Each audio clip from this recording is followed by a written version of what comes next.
Norway. It's Miss June Breivik. Okay. She's a lecturer and development manager at the BI Norwegian Business School, and she's going to speak to us about the very important issue of how to learn in virtual spaces. Thank you. Thank you for the... Okay. Thank you for the invitation to come and speak in gorgeous Athens. It's so much better to be here than in Norway, where it's 5 degrees and rain. So I prefer to be here. My talk today is learning in places and spaces. And yesterday it was asked about blended learning, and blended learning is more my topic. I work at the business school as a development manager, and we have online learning. It started as an online learning school. We have more than 20,000 students today, and the majority of our students are campus students. But we work more against a blended learning environment, and we also have, like I said, online learning.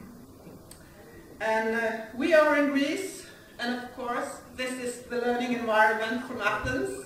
We were there yesterday. This is Raphael's painting in Rome of the School of Athens.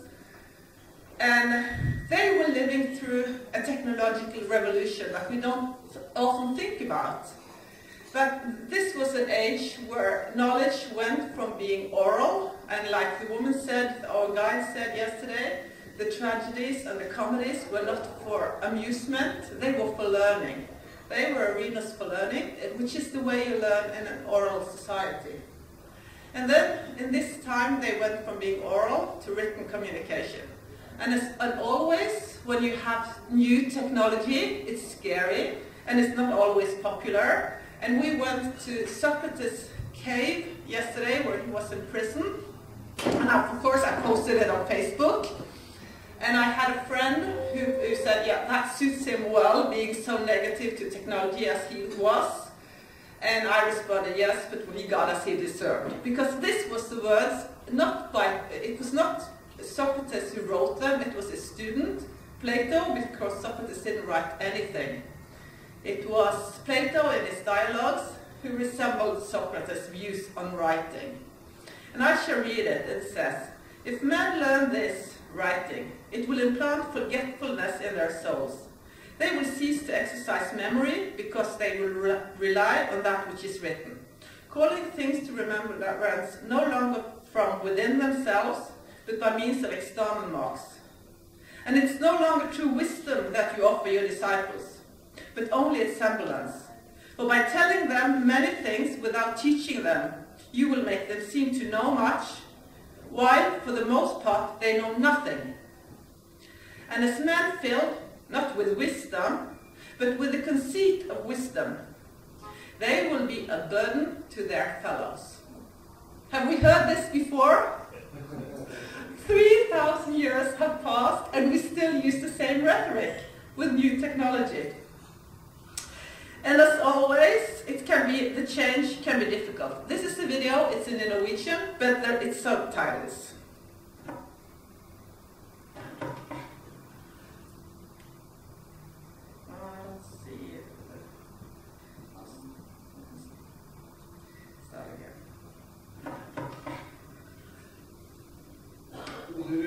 Ansgar?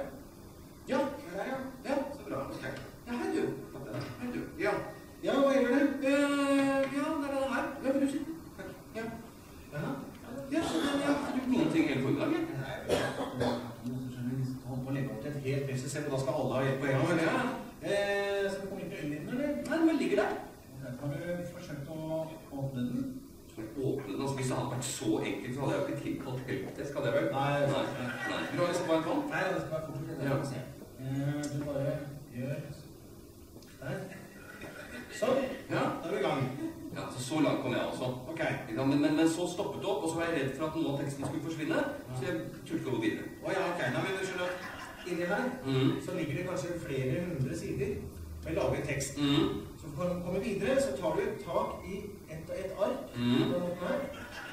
og så blar du over, og nesten sier det sånn, da fortsetter teksten der. Jeg blar, altså. Du blar. Men Men jeg skal tilbake da. Ja, da bare blar du tilbake igjen. Ta tak der. Og så, der. Så er du tilbake til den teksten du hadde. Ok, så slutter der. Og så fortsetter den der, ja. Ok, men når jeg skal avslutte, hva gjør jeg da? Ja, bare slår du sammen permene. Ja. På den måten der. Sånn. Da er det åkertall, ligger alt lagret inni der. Altså, jeg risikerer ikke å miste noe av teksten. Ja, det ligger lagret inni der. I tilfelle du setter fyr på en grad, det er kanskje litt sannsynlig. Ja, ok. Nei, for det er noe med at når du har holdt på med skriftruller, så tar det litt tid å konvertere til å bla i en bøk. Ja, det er greit. Ja, men du vet, før det går. Jeg må bare gå gjennom en gang til. Jeg åpner sånn, og så, hva du kaller det? Jeg blar frem og tilbake. Og når jeg er ferdig, så bare lukker jeg den. Flott, det er kjempefint. Nei, men du, ikke sant? Nå er det sånn det nå, får jeg ikke åpnet den.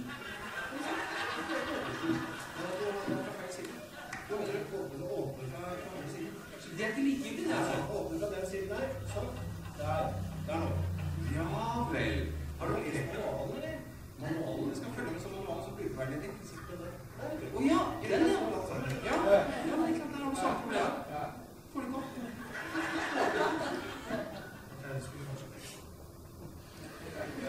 Sometimes it can feel like this. So when we're working with teachers and we're trying to learn them new tools and they have new tools available. And then we have the students.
Danger of a mismatch here.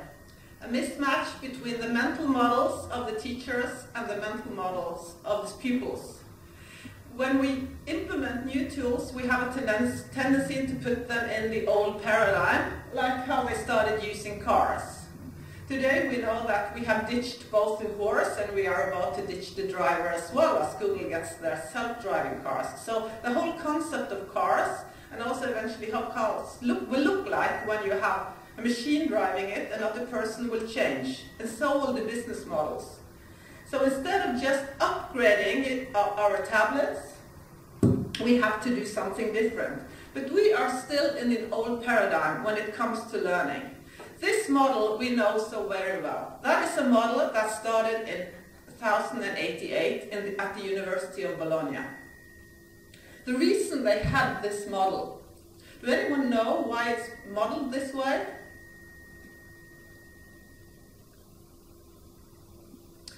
At that time, a book was expensive.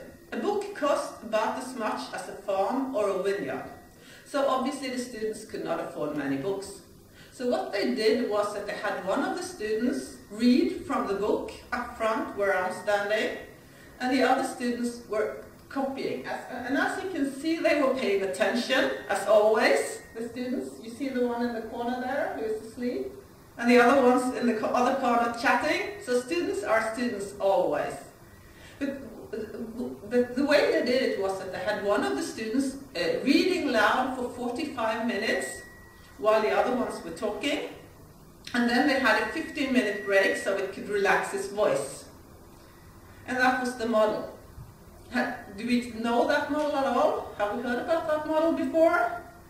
And fast forward 1,000 years, books no longer cost a farm or a vineyard, and we have a lot of technology. But have we changed the model? Or are we still teaching the way we did 1,000 years ago? Reproducing the content up here because it was scarce. Now that is abundant. And when you come to the university, it's even worse. Why do we keep the same model of delivering content when they're all there on the laptops? And when they sit on Facebook or Twitter or somewhere else, of course it's the laptop's fault. There's nothing wrong with the model, it's just the students who are naughty and not paying attention. And then we go on to the virtual world, and we are very digital, and we create virtual classrooms. And how do they look like? This is a virtual classroom, and this is a virtual classroom. Why do they look exactly the same? Why do they look the same as the physical classroom? Has it something to do with our models? Our very embedded models, so we are not able to think differently and utilize the benefits. Are we still putting the horse in front of the car? This is a research done on learning, how young people prefer to learn. And these numbers are interesting because what it shows, first and foremost, is that if you see the lecture scores as online learning or distance learning, the students view those just as efficient. But what is more interesting in these numbers is when you look at what it says multimedia. It has a higher score and it has a separate score from online learning. That is interesting. What's the difference between online learning and multimedia? Why do we make that distinction? Is online learning just putting the lecture online? Sebastian Thrun, when he started his first MOOC, he said he wanted to put the classroom experience online. And that is what we see in many MOOCs. They resemble the classroom experience. And this MOOC revolution, that has arose a huge interest. And so also in Norway. So the government put down a commission, the MOOC Commission. And we worked for a year, and we were going to see how the digital learning revolution affected higher education. And we came with a report. The interesting thing about that report is that it's not been much criticized. I have some critics myself to the report. I don't have the scope today to go into those. But the interesting thing is that we who were in that commission, we were the stakeholders. We were all the establishment of education, and we were not challenged by this. Because what is a MOOC? And how do we deliver a MOOC? Is this a MOOC? It's massive, it's open, it's online, and it's a course. And what is it? This is apps for learning.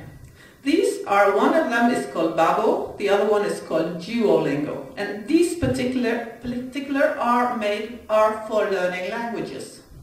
And I have them on my phone. And I can learn anywhere, anything, whenever I like. And I get assessed all the time on these. I can monitor my own progress. I know where I am in my learning path on these things. So are these apps a MOOC? Do they qualify? And when we talk about them, they are sort of nano degrees. Because they give me, if I want to tell where I am in the learning path, I will know instantly if I'm in first, second, third, or fifth grade in these. So when people live like this, can we still have the same concept of learning? Can we still separate the real life, as we call it, the analog life, from the virtual or the digital life? And do the children do this? Do anyone know what this is?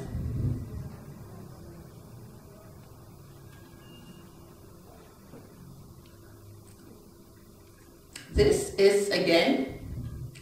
It's basically in Japan, and it's called Love Plus. And what it is it is a virtual girlfriend. And in Japan, the young men, prefer this virtual girlfriend to their real-life girlfriends. They stay faithful to them, and they interact with them. And they have a very close relationship to a virtual girlfriend whom they have in an app, in a game. And in Japan, they also have this.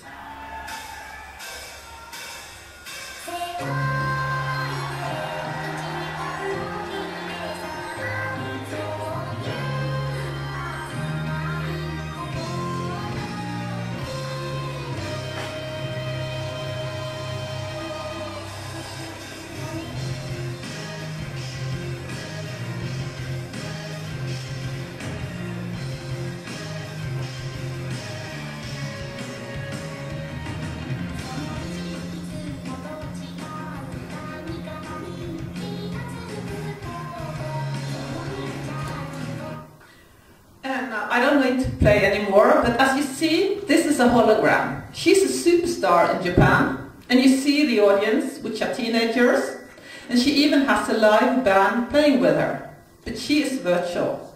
Do you think the people in her audience thinks of her as virtual, or do you think they think of her as a superstar? Do they separate the virtual star and the real life band she has? Does that diminish the experience they have at this concert?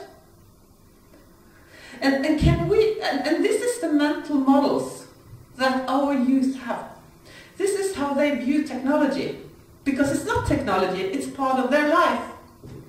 And we, the digital immigrants, we think, oh my God, this is weird. My God, how can they be? This is just an image. And then we have these numbers. And I come from a country which has been regarded as being very forward when it comes to digital technology. We are wealthy, we have a lot of technology, but look where we are. We are in rapidly descending sessions, stall out, along with Finland, the PISA leader, the Netherlands, Denmark, France. So we are not reaping the benefit of what is happening, of this new technology, this new economy, because we are suffering with old models and old conceptions. And as long as we keep the horse in front of the car can't go at the speed beyond what the horse can do. So can we talk of online learning anymore? This is the life for our students. They learn on their devices when they're doing everything. And also we are using social media. And is social media being virtual, or is social media just a part of real life? I am going to show, I use social media a lot, among those Twitter, and I have a close group on Twitter that I'm going to put on live. But one of the people in the group did this. He asked teachers, and he said, teachers, do you learn more here on Twitter than you learn at your teacher's room on your school? And here are the responses. 69% of the teachers that responded, which were at this time 84, of course it was not your average group he asked, because he asked on Twitter, but response was that 69% said, yes, I learn more. And then we had another teacher, and I said I was going to quote them, and then the other ones were, oh, it's unfair, you have to quote us as well, so I promised to put them online. So I will do that afterwards. But he asked his students, and it's in Norwegian, and I will translate. But he had an hour discussion with 45 students in upper secondary. I just need my glasses, sorry. I'm getting old. And he said they were talking about behavior online, and if the students separated between the social life in real life and the social life online. And the students admitted that they were more tough online before, but now they behave the same against the people online as they do in the classroom. And they laughed when the teacher said that adults talk about real life versus digital life. He also had this comment, and he asked how much they were online. And they started carefully saying, 6 or 7 hours, but they ended up unanimously saying that they were on 24/7. They don't separate. They don't have the time. And now I'll try to put the Twitter group on.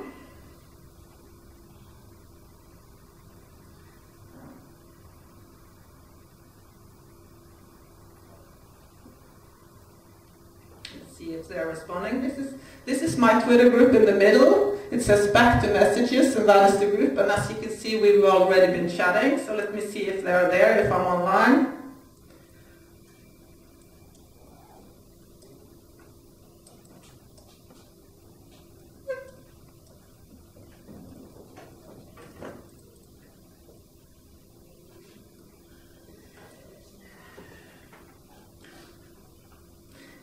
And of course they are planning to be naughty and come with remarks saying they don't like technology. I've seen it further down in the thread. So now let's see if there's anyone there. If they are awake. You see they were there further before I started. I haven't done this before. And it depends on and if I don't get an instant reply, I'll just go on and I'll come back to them. And I can do that. I can come back to them and continue with my presentation.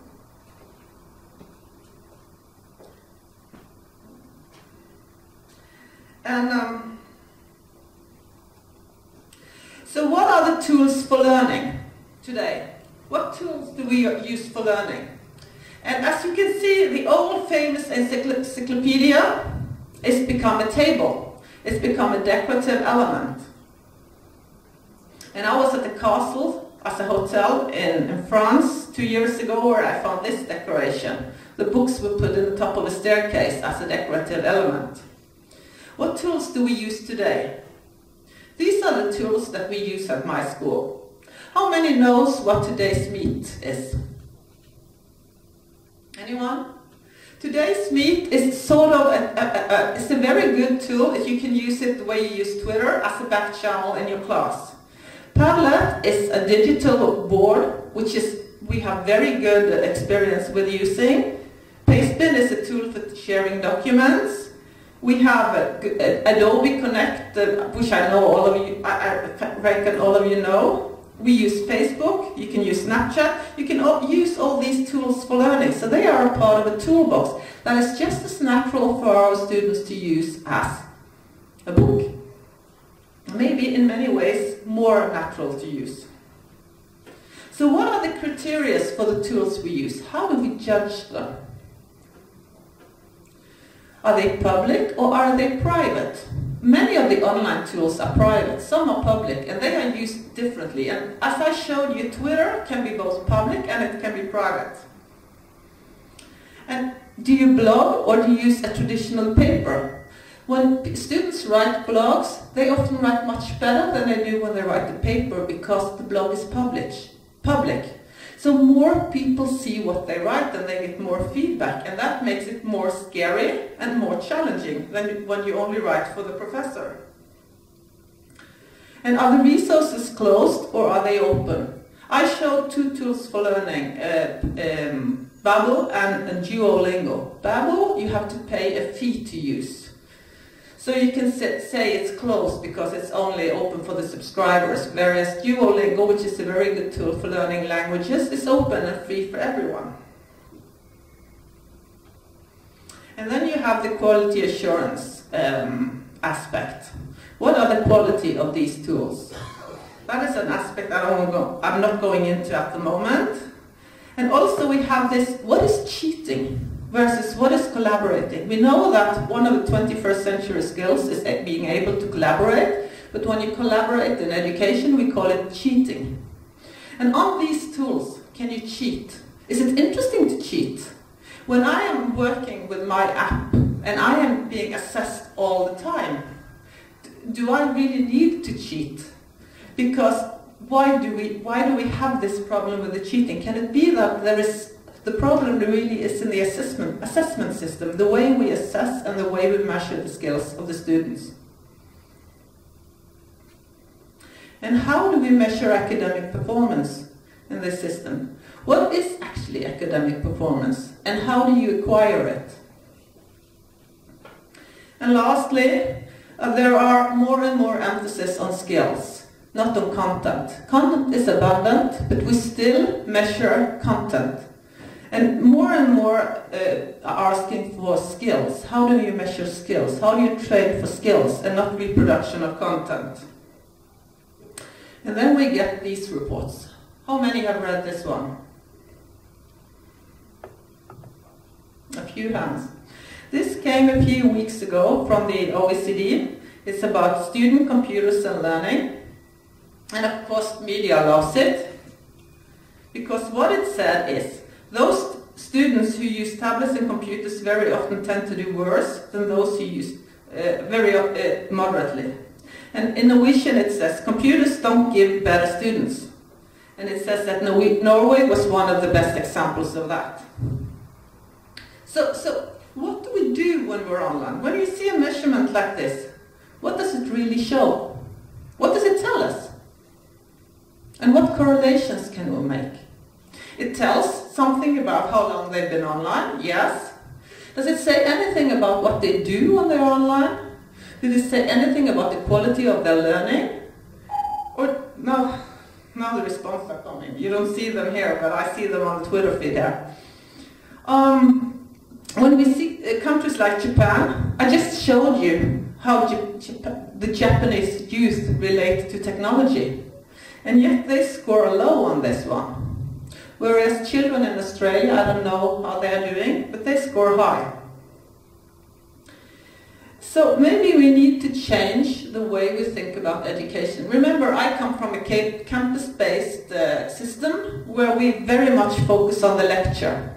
The lecture is the basis for our education and how we think and how we measure and what they're supposed to attend and how we pay our faculty. And it's very, very difficult to change that model. We have big problems changing that model to new ways of learning, like the one I showed where you have learning outcome, learning process, and then you have an exam. And how shall an exam be and how shall you measure? We have worked with the flipped classroom model. We have had several projects where we have tried to challenge the traditional lecture. And this is the flipped classroom. And this one especially, we have a lot of results, but this one is the most thorough one, where we did statistics and math. And instead of having the lecture, we made videos, and the students were no longer in the lecture hall in the lecture time. You see the room there, they were sitting there, and there are also rooms on the side where they could sit and work in groups. And the lecturer was available during what would have been lecture hours. And he made very simple videos. This is one of them. Vi skal se på en anmeldelse av polynomdivisjon, og det er til å finne asymptoter. Og det er altså noen rette linjer som grafen legger seg inntil. Og det er rasjonale funksjoner som har sånne asymptoter. For å tegne grafen til en rasjonal funksjon, så vil du se at de ser veldig spesielle ut. Og asymptotene da, disse rette linjene, det er noen slags styrelinjer som sier mye om grafen og gjør det lettere å tegne det. For å forstå asymptotene så er det veldig greit. And we also had one in a different subject in strategy, which is not... and this one calls himself the grandfather in the corner. It's strategy. Og jeg skal ta for meg et begrep innenfor strategilitteratur som handler om de eksterne analysene. Og den analysen, den heter PESTEL-analysen. P-E-S-T-E-L, og det står for political, economical, social, technological, environmental og legal. Og det er et viktig analyseverktøy som vi bruker i strategien for å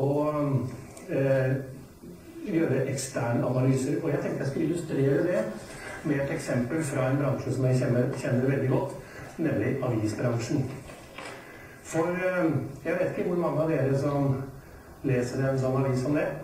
As you can see, it's very simple. It's filmed with this iPhone and edited in iMovie. It's a very low threshold for a 3-minute video, because what we did was that when we had 3 hours of lecture, we didn't make 3 hours of video. We had 5 to 7 minutes videos, and maybe there were 5, 6, 7, 8 videos of content for the lecture.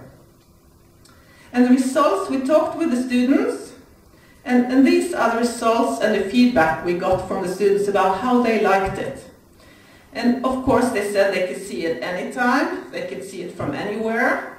And they said that they remembered better, because when they left the lecture, they went for another lecture, they went for the gym, they went for work. But these lectures, they could see them at home when they were motivated for watching the videos. Some did it in normal study hours, study way, others watch it in the commercial breaks on TV, depending on their study style. What they said also, and that is what we've seen in several of the pilots, is this is very important to remember, because the students can stop and rewind.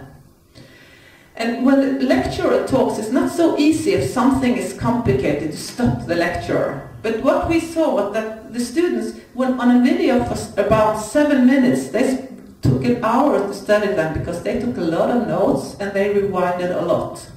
And what one of the lecturers said was that after she started using videos as a supplement, her grades went up 40%, and she no longer had a long stretch in the class. Because when you have a 3-hour lecture and the student falls out in the first 15 minutes, they don't really need to be there the rest of the time, because they won't catch up. When they have previewed the videos, you didn't have the same problem.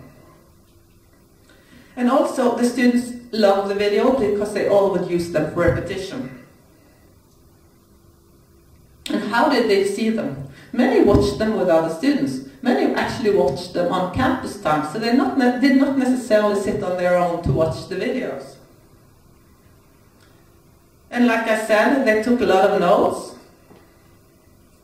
And one thing we tend to forget when we talk about the lecture is that the lecture in its nature is multitasking. And this came as a surprise to me when I spoke with the students, because this was something that they mentioned. They said, when I have the videos, I don't need to multitask. Because the lecture in its nature is multitasking. Taking notes as the lecturer is speaking is by nature multitasking. What the students could do when they had the videos was that they could stop the lecture, take the notes, and then move on. And also the asynchronous, I don't need to mention. And also they said that this model, because people are afraid that you will lose contact with the lecturer when you put the lecturer on the video. What the students actually said was that this lecturer was the one they had the best contact with. He was the one who knew the name of all students. Why did he do that? Because he had liberated time to interact with the students. Because the students came to campus, not all of them of course, but they never do. But they came to campus because time on campus was added value to the videos. Because they were interacting, were working on assignments, and they had time to get close to the lecturer. What also was reported was that the students got better contact between themselves, because they were not just sitting in rows, but they were interacting and collaborating. And they felt empowered. I spoke with one of the groups twice, midterm and before the exam, and what I noticed was that they were not nervous about the exam as they normally are, because they said, we have the tools. We have the tools to prepare for the exam. And that was the videos. They felt very secure when they had, and one of the things that very often math professors complain about is that students don't talk math. But if they only read it in a book, where do they get the vocabulary? When they have the videos, they have both the vocabulary and the science. And also they said that they felt that the course was more structured because they knew where they were in the course due to this set of videos. And the control aspect I've already mentioned. And then we come to the results, because we did this twice. First, we did it asynchronous on a full course. And the results of that course was slightly above what it used to be. So we could anticipate that the students would do good regardless of what we did. Then the next term we had a larger course, and it was divided. Half got the traditional lecture, half got the flipped model with no lectures. They were not allowed to choose. They were randomized, they were pre-tested and post-tested. And the ones who followed the flipped could only be there, and the ones who followed the lecture could only be there. And what were the results? These were the results. Which one do you think is the flipped one, and which one do you think is the lecture one? The red or the blue? Who think the flipped one is the red one? And who think the lecture one is the red one? The flipped one is the red one. And you can see the results are overwhelming. The class who got flipped, and also now students start to complain because they want the flipped teaching. In the beginning they didn't want it because they wanted a traditional lecture. Now they say this. They seek videos on the internet, they use things like Khan Academy and Coursera, and they think that the lecture feels disorganized. They prefer this way of learning. So, but they don't mind the lecture, so they say, yes, thank you both. So what are the implications for education? The teacher role is changing, the lecture is changing, the curriculum is changing, and the students work in new ways. And also, can we assess the students the way we have in the past? So, where do we go from here? Do we know where we're going? And if we don't know, does it really matter what we do? And now I think I'll go back to see my Twitter feed if it's there. Let's see if they have responded to me.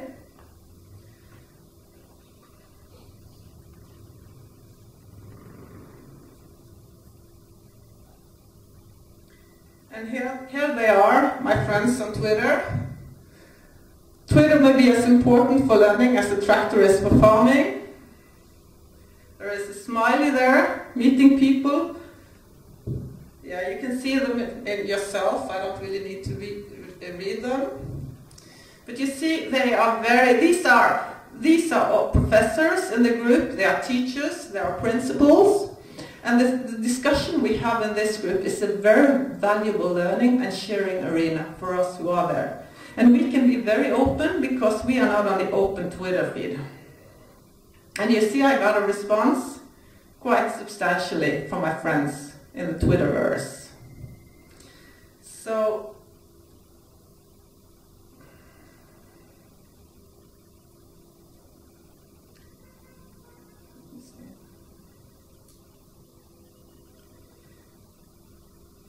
I just want to say thank you for the attention.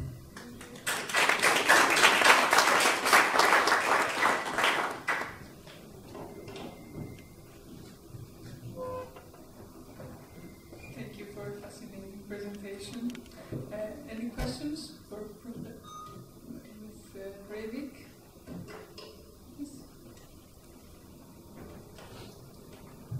Thank you, June. You don't have to thank us for our attention. You did everything right, so the attention was given.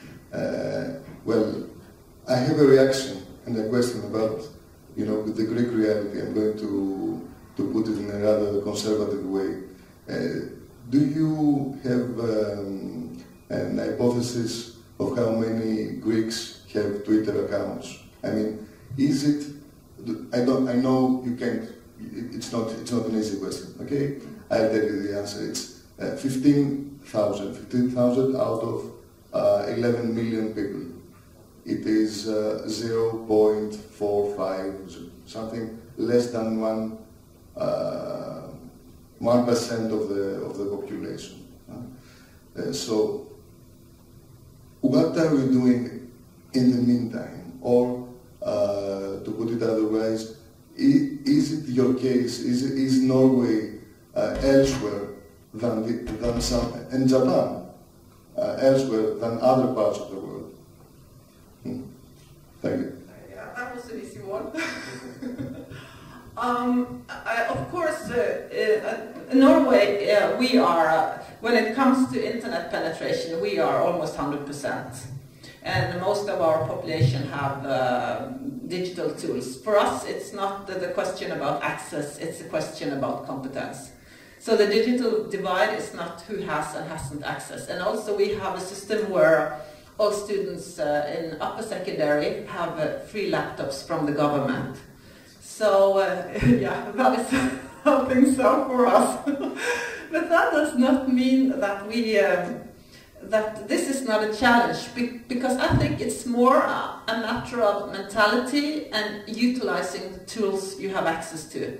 I visited a school in Berkeley, California, and they were severely hit by the recession. And they didn't have the tools from the schools, but in every class there are students with cell phones. So they gathered students around the students who had cell phones so they could share. And if you look at the research and the things that Sugata Mitra has done in India, where he has put laptops out in communities and the children have gathered around them because they don't have so much access, he has amazing results. So I think it's more a matter of mindset and finding ways to utilize what we have than saying that we lack the tools. But I see the challenge, but I think most people in Greece have cell phones, don't they? They have these, don't they? So, yeah. So, and you can use them.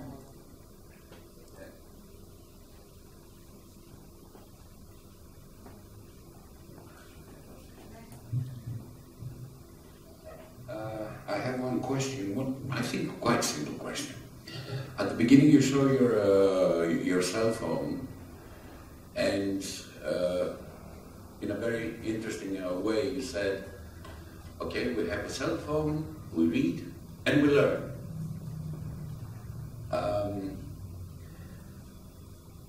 Could you give me the difference between learning and receiving information?